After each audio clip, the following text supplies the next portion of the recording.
Ya, selamat datang di Pacemaker Indonesia, Pak. Ya, terima kasih. Sekarang kita akan membahas satu topik yang menarik dan saya percaya akan memberkati banyak orang. Namun sebelum kita membahasnya, mungkin Pak Gembala bisa perkenalkan diri sedikit dulu. Ya, saya Pendeta Musa Iku. Saat ini dipercayakan Tuhan menggembalakan sebuah jemaat yang ada di Kota Mobagu, Gereja Pantekosta Pusat Surabaya Jemaat Philadelphia. Dan saya menempuh pendidikan teologi di Sekolah Tinggi Alkitab Surabaya. Ya, sudah menikah ya, Pak ya? Ya, puji Tuhan, anak sudah 2. Oke, ya. Sudah berapa tahun melayani kalau bisa diingat? Mungkin ini sudah cukup lama ya, 20 tahun. 20 tahun. 20 tahun. Oke. Lama-lama. Iya. Kita langsung mulai ya Pak, topik yang saya bilang tadi, saya kira akan memberkati banyak orang karena banyak orang nih salah paham dengan topik ini. Karena mendengarkan istilahnya saja orang-orang langsung berpikir negatif nih. Alergi. Iya, politik. Bagaimana pandangan Alkitab Pak sebenarnya tentang politik dan apakah Yesus bisa disebut sebagai tokoh politik? Ya, jadi begini, kata politik sendiri sebenarnya tidak ada di dalam Alkitab atau artinya ketika kita akan mencari definisi politik di dalam Alkitab kita tidak akan temukan. Seperti halnya definisi iman, di Alkitab itu sangat jelas tertulis. Jadi ini adalah sebuah terminologi umum atau sekuler dan kita berangkat dari situ saja dulu ya. Bahwa politik itu awal katanya itu dari kata Yunani ya, kata polis yang artinya state ya atau kota, dan ini kemudian berkembang bisa juga sebuah negara ya, negara kota. Dan kemudian kata polis ini juga dikembangkan lagi menjadi polites, itu berbicara tentang kewarganegaraan atau orang-orang yang ada atau tinggal di state atau di kota negara tadi. Nah, inilah manusia kita itu adalah makhluk sosial. Jadi ketika kumpulan orang-orang yang berada di sebuah wilayah atau sebuah kota tinggal sama-sama pasti memiliki sebuah tujuan bersama, tentunya tujuan yang baik. Nah, untuk menggapai sebuah tujuan yang baik ini, sehingga terjadi kesinambungan kehidupan mereka di tempat itu, maka harus ada kebijakan-kebijakan yang dibuat atau yang diambil sehingga kumpulan orang-orang ini di sebuah tempat tersebut itu bisa menikmati kehidupan yang harmonis, yang baik, dan mereka bisa bertahan di situ. Nah, bagaimana kebijakan-kebijakan ini bisa dibuat atau bisa diterapkan? Nah, muncullah istilah politik ini. Artinya ada kebijakan-kebijakan yang dibuat dan ada orang yang membuat kebijakan tersebut. Ada pemerintah, ada pemegang atau pemangku kuasa di situ untuk memutuskan atau mengambil kebijakan-kebijakan untuk masyarakat di kota itu.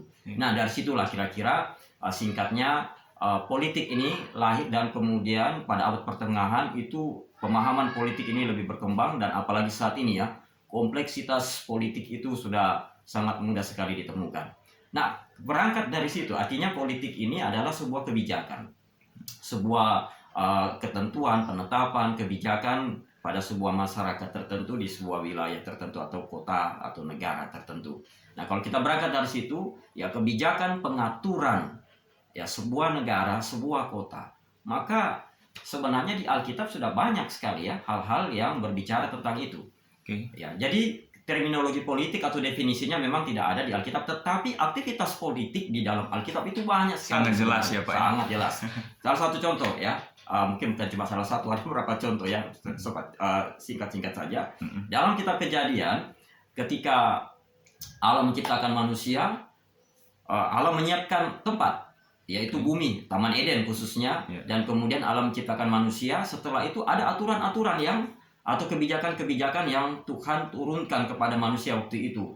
Bagaimana makanannya ya, semua yang berdaun hijau atau tumbuh-tumbuhan menjadi makanan, itu adalah juga kebijakan dari Tuhan. Dan kemudian di Taman Eden Tuhan memberikan kuasa kepada manusia untuk mengatur taman itu juga adalah aktivitas politik. Nah, kemudian kita juga melihat cerita yang terkenal juga di dalam kitab Kejadian tentang Yusuf yang oleh anugerah Tuhan dan juga kuasa Tuhan, kehendak Tuhan, dia menjadi perdana menteri di Mesir.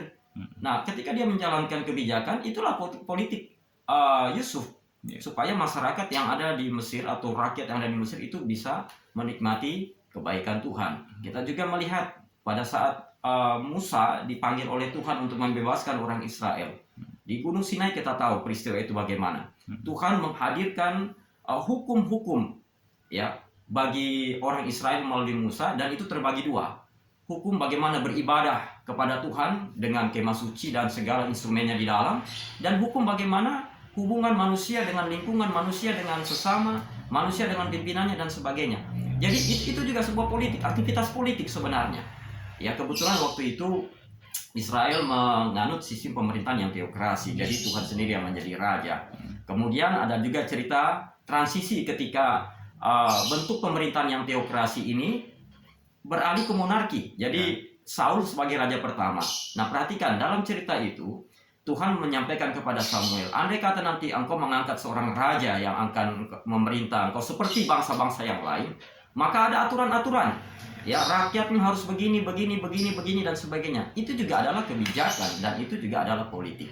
Aktivitas politik. Dan kemudian ya di dalam perjanjian baru ada sebuah anjuran ya, kitab Roma pasal 13 itu jelas sekali bahwa sebagai orang percaya kita juga harus taat dan hormat kepada pemerintah. Nah, pemerintah mengambil kebijakan politik, dan bagaimana kita mendukung pemerintah, mendukung kebijakan itu adalah caranya kita mengikuti atau menghormati peraturan-peraturan yang dibuat oleh pemerintah. Itu juga aktivitas politik. Ya. Nah, kemudian seperti tadi, bagaimana tentang Yesus? Apakah Yesus juga berpolitik? Nah, jadi begini, berangkat lagi dari penjelasan sebelumnya ya. Kita masih ingat diskusi singkat antara Yesus dengan Pilatus ketika di pengadilan yang tidak seimbang waktu ya. Dan ada pertanyaan ya dari Pilatus kepada Yesus, apakah engkau raja Yahudi? Nah, dari situ berkembang, kemudian Yesus mengatakan begini, kerajaanku bukan dari dunia ini. Nah, kalau sudah bicara kerajaan, logika kita pasti ya sudah akan tahu ada rajanya, ada wilayah kekuasaan, dan juga ada rakyatnya di situ. Nah, ini juga sebenarnya mengandung unsur politik, bahwa Yesus juga ya artinya walaupun dia tidak berafiliasi kepada sebuah kelompok atau menjadi anggota kelompok tertentu seperti kelompok Saduki dengan Farisi, tetapi namanya dia adalah seorang raja kebenaran pada sebuah kerajaan yang katanya bukan dari dunia ini, maka di situ juga aktivitas politik pasti ada. Nah, bagaimana cara Yesus menjalankan aktivitas politiknya ini? Nah, kita ingat sebelumnya percakapan Kristus dengan murid-muridnya. Dia ngomong begini, pemerintah-pemerintah yang ada di dunia ini menjalankan kekuasaannya dengan tangan besi. Juga penguasa-penguasa yang ada juga menjalankan pemerintahannya dengan tangan keras atau dengan kekerasan. Namun tidak demikian dengan kamu. Kalau engkau ingin menjadi yang di atas kira-kira begitu, atau menjadi yang tertinggi, engkau harus dulu menjadi hamba, atau mulai dari bawah kira-kira, atau bermental hamba, berhati hamba. Nah, ini juga sebenarnya aktivitas politik yang berbeda cara penerapannya dengan pemimpin-pemimpin dunia yang ada pada saat itu menjalankan kebijakannya ya. Nah, dari situ sudah berbeda sekali. Pemimpin-pemimpin dunia menjalankan kebijakan-kebijakan politiknya itu sebenarnya kalau saya perhatikan itu lebih mulai pada sistem. Ya, sistem. Kebetulan waktu itu zaman Yesus sistem yang paling nampak itu adalah monarki atau kerajaan. Tapi Yesus tidak mulai dari sistem. Yesus mulai dari person. Ya, pribadi-pribadi yang harus dipulihkan. Kematian Yesus di kayu salib itu adalah proses politik Yesus untuk menegakkan sebuah kerajaan yang berasas pada kebenaran dengan mengambil langkah lebih dahulu pemulihan kepada pribadi-pribadi orang-orang yang akan ada dalam kerajaannya itu. Ya, termasuk kita orang percaya ini adalah penduduk kerajaan kebenaran Yesus Kristus. Pemulihan dari situ. Karena memang ya seperti itu harusnya. Ketika personalnya itu sudah dipulihkan ya pada sebuah standar kebenaran, maka sistemnya juga pasti akan mengikuti dengan baik. Itu sebabnya kan Kristus ini adalah raja dalam sebuah sistem politik yang menekankan pada kebenaran. Ya, jadi kalau dikatakan apakah Yesus disebut politikus, menurut saya ya sekali lagi dia tidak seperti pemahaman orang pada umumnya seorang politisi harus menjadi anggota dewan atau jadi pengurus partai. Ya kalau itu pemahamannya, Yesus pasti tidak, karena dia bukan anggota salah satu kelompok dan dia tidak datang membuat sebuah kelompok baru. Ya, nah tetapi kalau melihat aktivitas Kristus dengan segala indikasinya tadi atau indikatornya tadi itu ya, kerajaannya, dia memiliki sebuah wilayah kerajaan yang bukan dari dunia ini, dia menjalankan pemerintahan dengan hamba, berarti Yesus juga itu berpolitik sebenarnya. Karena dia punya strategi ya. Dia punya strategi dan dia juga punya kebijakan-kebijakan dan punya cara untuk mengatur kerajaannya itu. Ya. Jadi Yesus itu lebih dari sekedar politikus atau politisi ya. Ya, dia boleh dikatakan inspirator. Ya, inspirator dari politik atau politisi atau politikus lah begitu. Jadi lebih dari itu. Ya, malah dia sumber dari bagaimana orang bisa mengambil kebijakan atau berpolitik. Ya, mungkin kira-kira seperti itu. Ya, jadi sebenarnya politikus sekarang ini seharusnya harus terinspirasi dari bagaimana Yesus berpolitik dalam tanda kutip pada waktu itu jelas.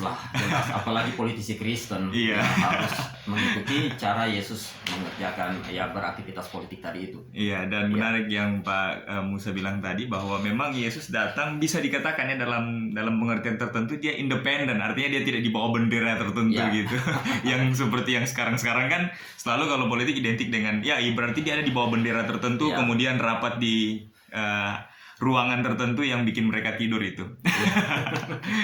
Oke. Iya, dan mungkin ini pertanyaan yang lebih praktis, Pak. Namun ini sebenarnya yang paling ditunggu oleh beberapa orang dan sebenarnya ini yang bikin banyak perdebatan nih di kalangan yang awam. Awam yang maksud saya awam mungkin beberapa teman yang tidak menempuh pendidikan teologi. Dan itu terjadi di pasar, di pondok-pondok, dimanapun mereka berdebat tentang ini. Apakah seorang hamba Tuhan bisa untuk terjun ke dunia politik dalam konteks yang ada sekarang, khususnya untuk kita yang orang Indonesia nih? Iya. Kita tidak melihat dulu negara lain ya, karena perspektif mereka tentang politik itu berbeda-beda. Nah, kita lihat yang di Indonesia. Begini, ada opini yang sudah terlanjur ada dalam masyarakat ya, bahwa politik itu kotor dan politik itu najis. Ya, meskipun saya tidak setuju dengan istilah ini atau statement ini, tapi juga statement ini muncul bukan tanpa sebab akibat ya. Ya, ini kan karena juga ulah dari politisi-politisi yang selama ini mereka katakanlah dipercayakan mandat oleh rakyat untuk menjadi politisi, rupanya tidak menjalankan mandat itu dengan baik. Ya, yang ditemukan oleh masyarakat ya banyak politisi yang korup. Ya, lihat saja angka-angka yang ada di KPK ya, yang koruptor ditangkap itu kan juga termasuk paling banyak itu ya dari politisi-politisi. Nah, sehingga berkesimpulanlah bahwa politik itu kotor, politik itu cemas, najis, dan dia kalau perlu dijauhi.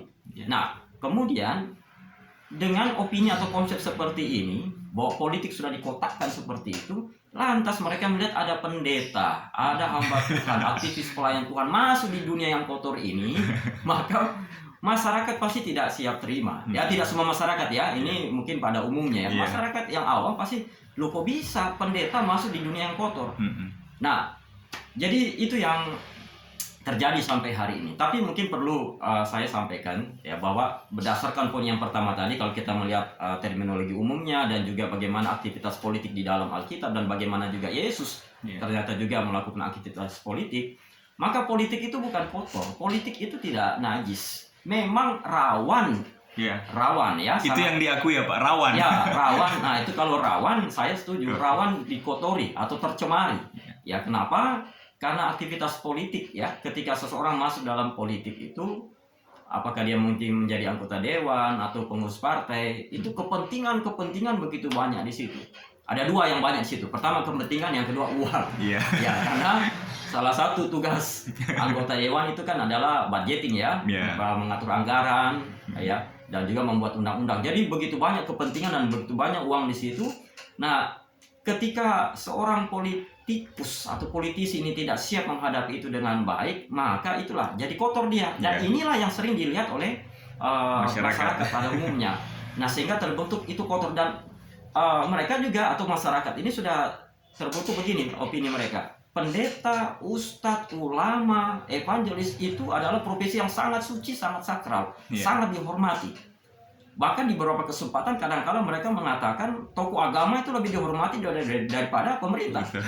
Nah, kemudian mereka melihat ini tokoh agama yang sangat dihormati dengan segala jabatan mereka masuk di dunia politik, mereka tidak siap. Tapi bagi saya, ya saya pribadi ya, artinya politik sekali lagi itu bukan sesuatu yang kotor, najis, cuma rawan. Nah, apakah hamba Tuhan boleh masuk di dunia politik atau menjadi seorang politisi? Saya kira boleh saja. Ini bukan persoalan dosa atau tidak. Ya, saya kira itu panggilan juga ya, karena harus kita akui juga bahwa politik itu adalah sebuah pelayanan sebenarnya. Ya, jadi kalau seorang hamba Tuhan itu masuk dalam atau berkecimpung dalam dunia politik, ya itu sah saja atau bisa saja. Ya, tidak ada ayat yang terlalu melarang itu. Pertimbangannya itu kan kalau saya perhatikan itu mungkin cuma dua. Pertama, ya pertimbangan etis ya, seperti tadi itu kok kurang pantas kalau seorang pendeta evangelis masuk di situ karena ya pemikiran yang tadi itu ya, jadi kayaknya belum siap masyarakat beberapa ya. Dan kemudian yang kedua, pertimbangan efisiensi dan efektivitas. Artinya menjadi seorang hamba Tuhan, khususnya seorang pelayan jemaat yang dengan gelar-gelar mereka ya, pendeta, evangelis dan yang lain-lain, itu sebuah pelayanan yang sangat sibuk sebenarnya, ya, melayani umat yang begitu banyak dengan segala kompleksitas permasalahan yang hadapi jemaat, itu sangat-sangat sibuk. Nah, juga dalam profesi sebagai seorang politisi juga ini pelayanan yang juga sangat sibuk, ya, karena dia melayani masyarakat yang lebih luas. Ya, yang masyarakat yang lebih latar belakang mereka yang begitu banyak dengan segala tantangannya itu, ini sama-sama berat pelayanan ini, baik pelayanan rohani maupun pelayanan sosial ya dalam dunia politik. Itu sebabnya masyarakat mungkin berpikir begini, kalau mau diambil dua-dua, jelas tidak mungkin, tidak akan efektif, dan itu tidak baik untuk dua-duanya malah. Itu sebabnya salah satu harus, saya tidak katakan dikorbankan, tapi salah satu itu harus dilepas. Ya, kalau dia ingin terjun dalam dunia politik, atau seorang hamba Tuhan atau pendeta ingin terjun dalam dunia politik, dia ya ini juga masukan dari beberapa orang-orang atau pendapat dari beberapa orang-orang, termasuk PGI juga pernah mengatakan dia tanggalkan dulu kependetaannya atau dia lepas dulu kependetaannya, jabatan gerejawinya itu, dan dia masuk secara pribadi dalam dunia politik. Atau ada beberapa sinode tertentu mungkin begini, karena ini juga adalah sebuah pelayanan, jadi dia diberikan hak untuk cuti selama dia menjabat sebagai seorang politisi atau mungkin dia masuk dalam anggota dewan. Jadi dia tidak dibebankan pada sebuah pelayanan di umat atau di jemaat, ya, tetapi dia masih terhitung sebagai hamba Tuhan atau pelayan di sinode tersebut. Andai kata nanti dia sudah selesai tugas di dalam jabatannya sebagai seorang politisi atau anggota dewan, maka dia bisa kembali lagi melayani. Jadi seperti itu. Ya, artinya ya dua ini secara etis kok masyarakat tidak siap, kayaknya ya kurang pantas kalau seorang hamba Tuhan di situ. Dan kedua, secara efisiensi dan efektivitas itu juga harus menjadi pertimbangan. Tidak boleh dua-duanya diambil. Ya, salah satu harus dilepaskan supaya maksimal. Jadi intinya, hamba Tuhan apakah boleh berpolitik? Ya boleh saja, tidak apa-apa. Tidak ada larangan secara langsung atau secara jelas dalam Alkitab bahwa tidak boleh berpolitik, boleh saja. Cuma ya dua pertimbangan tadi itu ya harus dilihat, ya, kira itu. Jadi kembali ke diri seorang itu ya. Berarti apakah dia harus memikirkan apakah dia benar-benar mampu atau tidak. Karena faktanya seperti yang Mbak Gembala bilang tadi, ini bukan dua pekerjaan yang kecil. Ya, tidak mungkin dua pekerjaan yang kecil bisa dijalankan sekaligus gitu kalau memang kemampuan kan pasti sampai. Tapi mungkin apakah ada yang bisa ya? Mungkin ada, Pak. Selama ini saya belum pernah melihat. Belum ya. Karena juga pendeta yang masuk dalam dunia politik juga sedikit. Ya karena jegalan-jegalan pendapat tadi itu. Jadi belum terlalu banyak. Sehingga sampelnya kurang kita ya. Kita belum punya sampel. Kalau sampel pendeta masuk dalam dunia politik, dia melepaskan kependetaannya itu ya beberapa dengar. Tapi kalau dia jalan sekaligus, jalan dua-dua, ya ini yang saya dengar kayaknya belum ada. Tapi nggak tahu kalau mungkin kawan-kawan yang lain pernah dengar. Tapi itu pun kalau ada nggak terlalu banyak. Kalau ada mungkin nanti bisa ditaruh di bawah kolom komentar ini. Iya, siapa tahu bisa menjadi rule juga. Iya, betul. Bahwa memang bisa. Bisa. Iya. Ini mungkin ada tips-tips Pak untuk sebagai seorang gembala, mungkin ada tips-tips bagi orang-orang yang mau terjun ke dunia politik, khususnya teman-teman yang bahkan akan mengambil satu keputusan ekstrim nih Pak. Misalnya dia hamba Tuhan, dan kemudian dia memutuskan saya akan meninggalkan dunia ini, dunia kepelayanan, dan kemudian beralih ke dunia ini karena mungkin saya bisa lebih melayani di sini. Ada tips-tips nggak Pak? Ya, jadi begini ya, pasti yang paling pertama dia harus berdoa dulu kan. Oke. Karena apakah dia pelayanan di jemaat atau keumatan atau nanti dia berkecimpung dalam dunia politik, itu adalah sebuah panggilan. Iya. Ya, jadi tidak bisa coba ikut rame. Saya jadi pendeta kan ikut rame, saya terjun dalam dunia politik kan ikut rame. Tidak bisa, nggak akan bertahan itu. Itu berdoa baik-baik, ya artinya renungkan, karena ini adalah sebuah panggilan. Nah kemudian mungkin kita perlu juga mengingat kembali apa yang pernah disampaikan oleh seorang, mungkin ya dia sudah diangkat menjadi pahlawan dari Maluku ya, Yohanes Waimena. Ini pahlawan orang Kristen yang cukup rohani ketika dia dilibatkan di dalam dunia pemerintahan atau dalam lingkungan pemerintahan pada zaman pemerintahan Presiden pertama Insinyur Soekarno. Dan beberapa kali kan dia diangkat menjadi wakil perdana menteri, Perdam, ketika pemerintahan kita masih sifatnya waktu itu kan parlementer ya, karena berganti-ganti. Nah rupanya dia masuk di situ dan dia melihat bagaimana menjalankan pemerintahan dengan segala situasi dan tantangannya. Lantas dia membuat sebuah kesimpulan begini, politik adalah, ini penting, politik adalah etika untuk melayani. Nah jadi bertolak dari situ, dari pengalaman seseorang yang memang berkecimpung banyak ya, Yohanes Waimena, Om Jo ini, kita bisa melihat ya. Jadi ini sekaligus tips bahwa ketika seseorang, khususnya hamba Tuhan atau anak Tuhan, ingin berpolitik, maka dia harus memantapkan dirinya bahwa politik itu adalah sebuah pengabdian. Ya. Yesus sendiri kan tadi di poin yang pertama, ya, tidak demikian bagi kamu. Kalau kamu ingin menjadi yang teratas, terkemuka, yang tertinggi, kamu harus merendah. Jadi harus ya mempersiapkan diri baik-baik bahwa politik itu adalah sebuah pengabdian, sebuah pelayanan. Jadi tidak bisa sedikit pun di dalam pemikiran kita yang akan terjun dalam dunia politik bahwa politik adalah sarana kita untuk mencari popularitas. Supaya kita terkenal, punya nama dan sebagainya. Apalagi kita terjun dalam dunia politik itu adalah untuk memperkaya diri. Karena kan ya jujur saja kan, coba tanya ya semualah kalau bisa. Kenapa suka jadi anggota dewan contohnya gitu?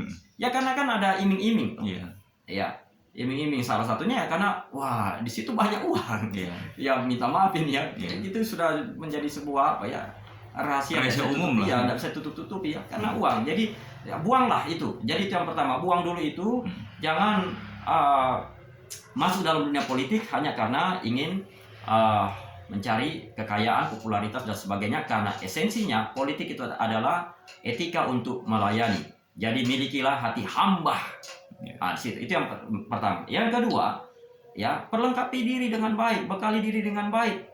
Karena ketika dia menjadi seorang politisi, dia berhadapan dengan lapisan masyarakat yang begitu banyak dengan segala konteks persoalannya yang sangat beragam. Beda dengan ketika menghadapi jemaat, satu kelompok orang Kristen semua.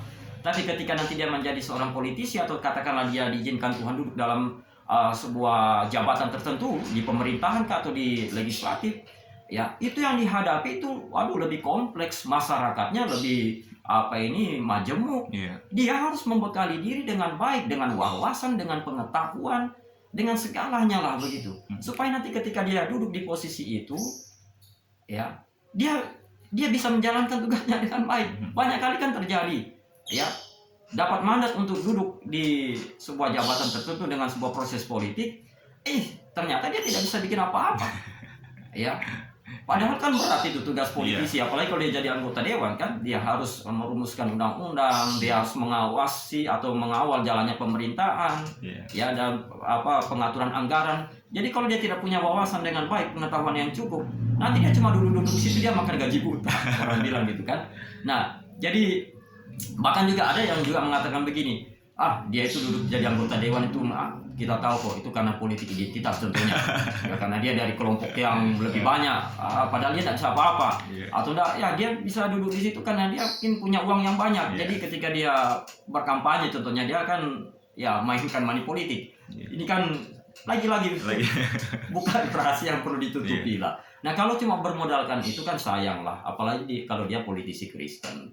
Nah, kemudian yang ketiga,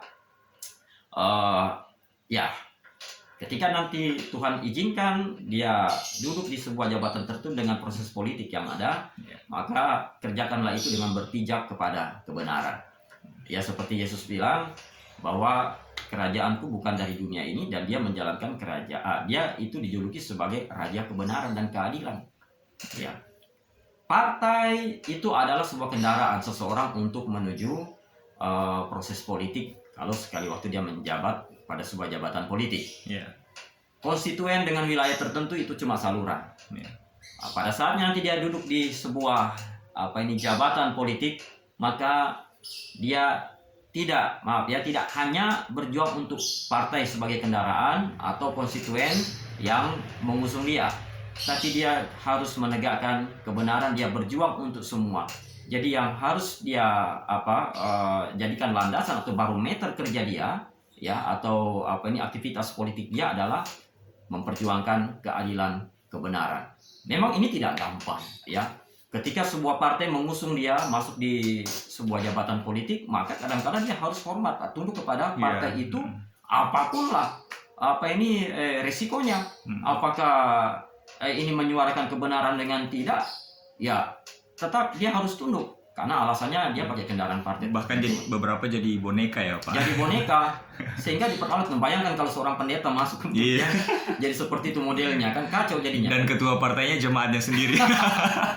Nah, jadi kebenaran lah, resikonya berat. Tapi kita punya satu contoh. Kalau ini saya berani kasih contoh. Ya, contohnya Ahok. Ketika dia menjadi anggota dewan di Bangka Belitung, ya, ada partai yang mengusung dia, kan partai yang tidak terlalu besar waktu itu. Ya, dan dia memang menegakkan sekali apa itu yang namanya prinsip kebenaran, kejujuran, keadilan, dan ternyata dia juga bisa. Ya, bisa. Jadi nggak usah takut lah, ya, kalau seandainya kita harus berhadapan dengan orang-orang tertentu karena menegakkan kebenaran. Jangan takut popularitas kita menjadi berkurang, tidak. Coba lihat aja itu Ahok, ya sukses di situ, dia ke Jakarta walaupun sempat digoyang-goyang, tapi Tuhan tetap mengangkat dia, kan. Nah, jadi serukanlah kebenaran, tegakkan keadilan, ya, perjuangkan suara kenabian, ya, jangan kompromi dengan sesuatu yang tidak berkenan di hadapan Tuhan atau sesuatu yang merugikan banyak orang.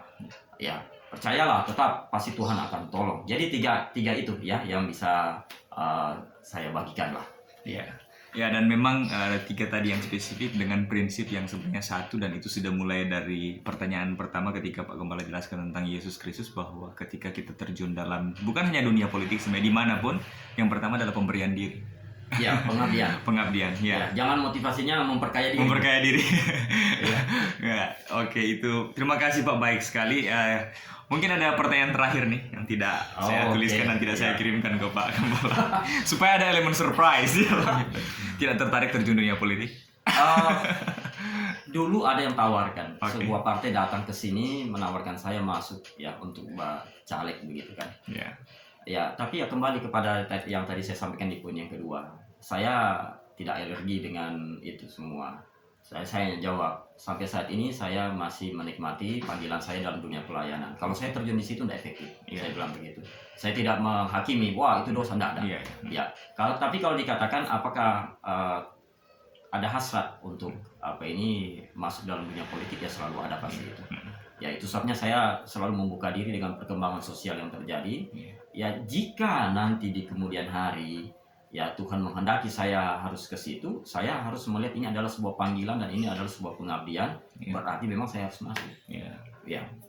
Tapi untuk saat ini panggilan saya di pelayanan umat atau jemaat. Dan kalau memang akhirnya ada tawaran yang memang dirasa cocok, kayaknya harus diskusi dengan istri dulu nih. Bapak tidak bujang lagi.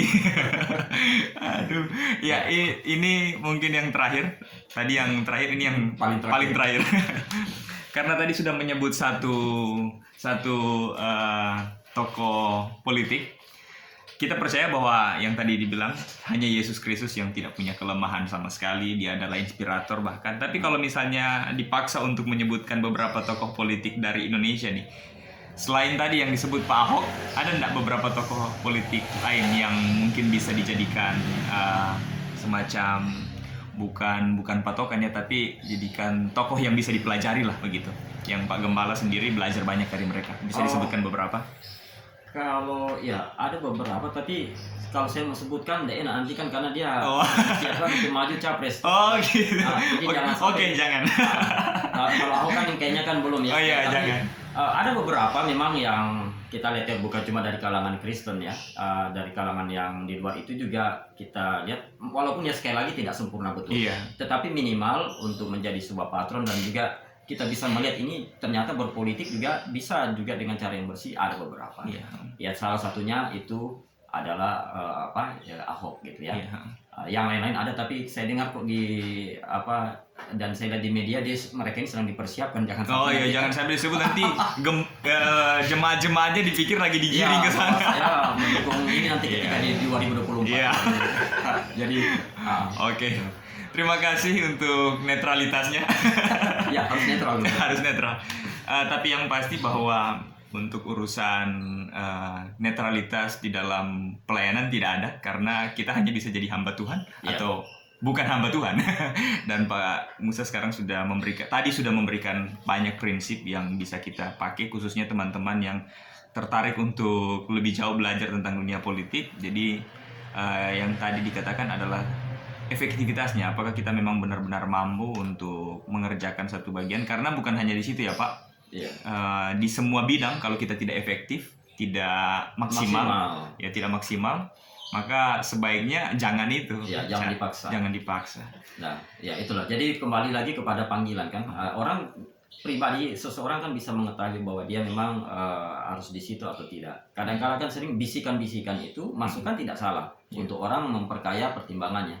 Tapi kalau dia tidak punya prinsip, orang bisik ke sana, kamu pelayanan saja, masuk pelayanan, kamu masuk politik dan sebagainya. Dia tidak berpikir bagaimana dampaknya dan bagaimana istilahnya akibat yang ditimbulkan ketika dia mengambil sebuah keputusan hanya karena bisikan-bisikan orang. Ya, dia harus punya prinsip. Iya, makasih Pak. Ya, banyak sekali yang bisa kita pelajari dari percakapan tadi, dan saya yakin teman-teman di sana yang menonton ini mendapatkan banyak berkat. Sekali lagi saya ucapkan terima kasih Pak. Ya, sama-sama. Di video selanjutnya mungkin kita bisa bahas sesuatu yang lain lagi yang yang lebih kontroversial. Oke, semangat terus Pak pelayanannya. Terima kasih. Saya sudah banyak dapat berkat juga dari pelayanan Bapak. Tuhan memberkati Pak. Sama-sama. Tuhan memberkati.